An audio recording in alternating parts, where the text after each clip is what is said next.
Abonnez-vous massivement et partagez.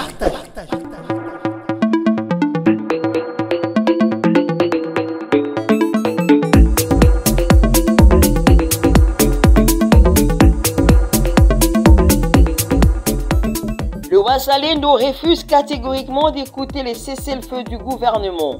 Dans une déclaration faite à la presse, le porte-parole de Wazalendo affirme ne pas reconnaître les cessez-le-feu conclus entre le gouvernement congolais et le mouvement M23. Pour le Wazalendo, les négociations de Doha n'ont pas pris en compte les revendications de Wazalendo. Écoutons les déclarations du porte-parole. Nous les Wazalendo, nous ne sommes pas d'accord sur les discussions qui se déroulent à Doha ou Qatar. Nous luttons pour que l'ennemi M23 AFC-RDF quitte notre pays et que le président Félix Tshisekedi fait avec les rebelles ne nous concerne pas, nous les Wazalendo. S'il veut parler avec le Rwanda, l'ennemi doit d'abord quitter la RDC, d'autres choses suivront. Donc ce que fait le président Félix Tshisekedi ne nous concerne pas. A déclaré le major James Foueka, porte-parole du mouvement MPDHC.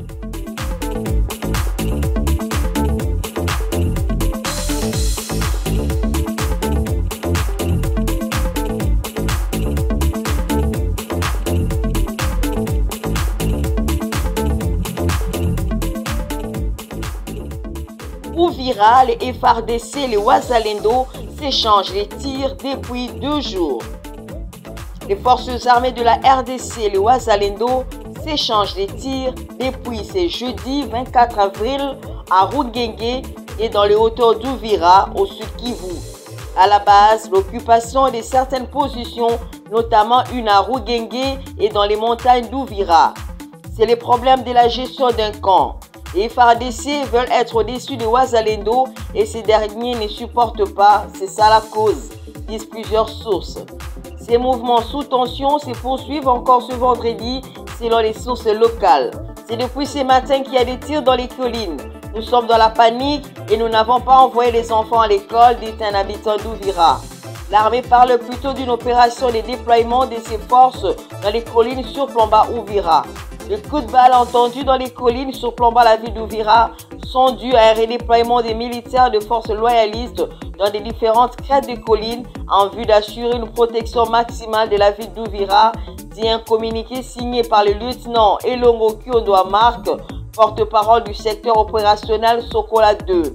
Cette situation a perturbé les activités socio-économiques dans plusieurs coins de la ville d'Uvira. La ville d'Uvira est devenue le siège des institutions provinciales depuis la prise de la ville de Bukavu par les troupes de l'AFC M23 en février dernier.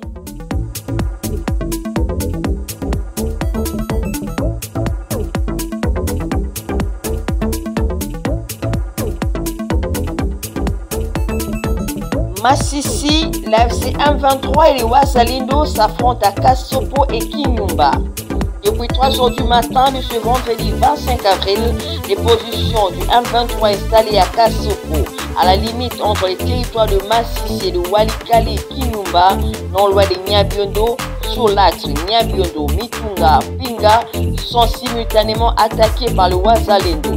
Les détonations à l'arme lourde et légère se font entendre dans ces 2 zones, créant ainsi un climat de psychose dans les chefs de la population.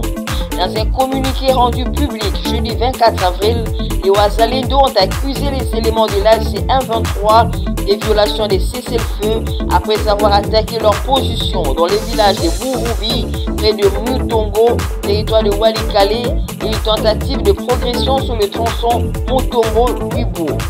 Ces affrontements surgissent au lendemain de la signature d'une déclaration conjointe entre la RDC et l'AFC M23 sur une possible trêve. Nous vous remercions d'avoir suivi l'actualité sur Info 26 RDC. N'oubliez pas de commenter. Entre-temps, abonnez-vous massivement et faites un large partage.